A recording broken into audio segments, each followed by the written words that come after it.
most famous chubby lover in history, Sir Peter Paul Rubens. In this video, you'll see that we all got a little bit too chunky, and besides being like the most influential Flemish Baroque artist, he was also a diplomat. And you know, when someone that's both an artist and a politician is up to some weird shit. But at first, as usual, nerd shit. So PPR was very productive artist. For real. Like, besides painting, he was kind of like a graphic designer. He was designing like tapestry and front spaces. And catalog of his work includes over 1,400 pieces, excluding copies. Because he was doing that as well.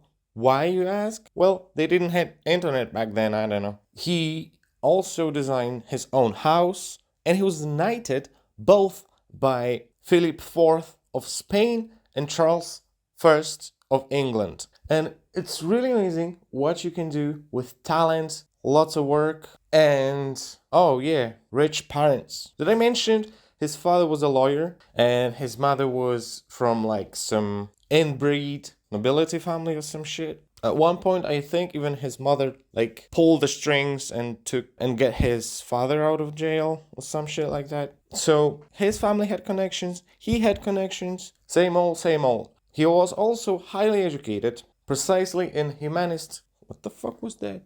Precisely in humanist education in Cologne. And his father was personally involved with his son's education until he died in 1587. But Rubens' brothers got the highest education possible. And Peter studied Latin and classic literature. But brothers had to stop education in order to go to work to help their sister, which I just included because I think it's fucking wholesome. And look, they even did like this selfie together, which I like to imagine it was like, group selfie, boys, just wait like 4-5 hours until I'm finished. And in between, everyone just got smashed because, you know, night with the boys, just crack open the cold one. And Pete got to work as copying machine for the woodworks, basically, in a city-based artist at the time, Adam von Not and Otto van Veen, which is literally sounds Pingo makes. And he finished his education in 1598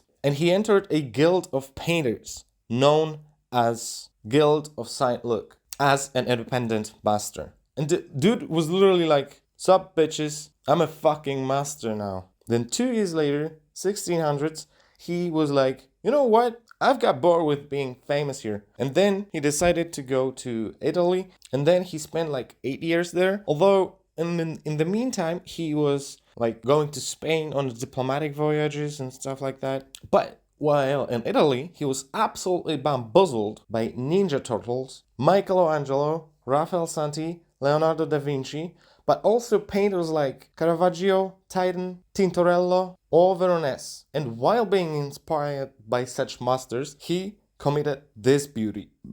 The Fall of Pathrone, 1604, and you probably look at it and you're like, damn. And after a decade in Italy, he was like, you know what, I'm going back to Antwerp. Because he received special permission to have his studio in Antwerp instead of Brussels. Why they wanted him in a tiny cabbage instead of somewhere else? Well, besides being a painter, I mentioned that he was a diplomat and he was also an ambassador. So he had to hang around the important people all the time. But that was like another decade he spent in Antwerp. And in 1906, he married Isabella. And just look how proud he looks. He's like, check out my bitch.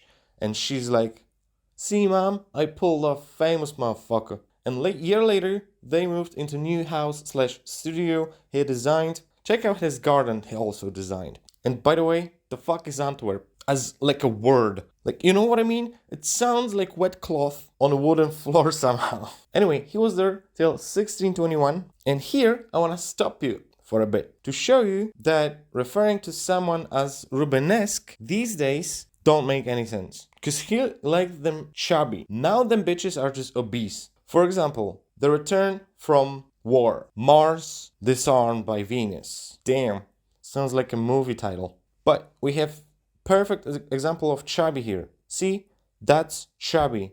It has curves, but nothing overflowing. And that at the time was considered really thick. Because, well, people back then were closer to starvation on average than to overfeeding. Except probably some kings or some shit like that, I don't know. Atlanta and Meleguer, 1616. Love, I love that. He's like, your tit is out. And she's like, what the fuck? You woke me up with a dead animal and a trombone. Venus and the Mirror, 1614. She's like, I just fought it with my pussy. And the little kid's like, you serious? You know I can smell that from here, right? Rihanna is like, no bitch, you didn't. But yeah, you can see some fat pockets, second chin, stuff like that. So, you know, she's chubby. 1617, we see some real folds in the... You know what? Just find this painting on your own. But here, we can see them in their full glory. And that's totally okay and healthy. Like, a little chubby, but you won't die 20 years earlier, you know? 1612, my favorite type of name. Venus, Cupid, Bacchus, and Ceres. Look, they're having a picnic. And the girls are a little bit fruity already. He also painted, like, a bunch of naked kids, which, ew, disgusting. And also, what the fuck? But I guess the church was buying this shit. Like, little kids buy Roblox bucks nowadays. And some bit of creeps and disgusting pieces as well, with some old fucking creeps like Susanna and the Elders, 1610. She got some folds, but also what the fuck's going on here? And one painting that gets me cracking every damn time is one of his later works, The Birth of Milky Way. It's like from 1630s. So ridiculous. Like, each thing you look at, you're like, huh? Dude, her face. The dude next to her is like, I want to suck it too. And the kid, oh my god, just look at its face.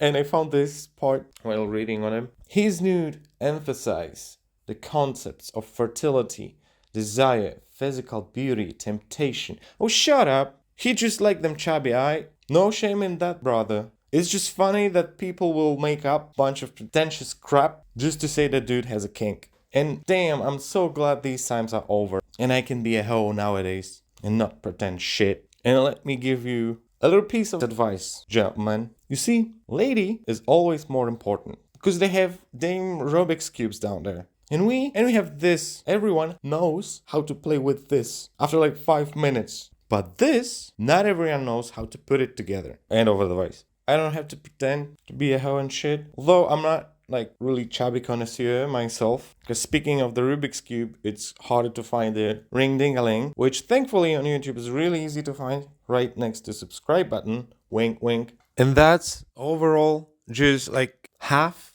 of Paul's story. But I just wanted to explain some shit because I've heard people referring to Rubenesque in the wrong way too many goddamn times. So learn that it don't mean obese. And as usual, if you want me to cover like the rest of his story or look at different aspects of it or just like finish his story in general, then of course you can let me know. Yeah, you can leave a like, comment, and goodbye.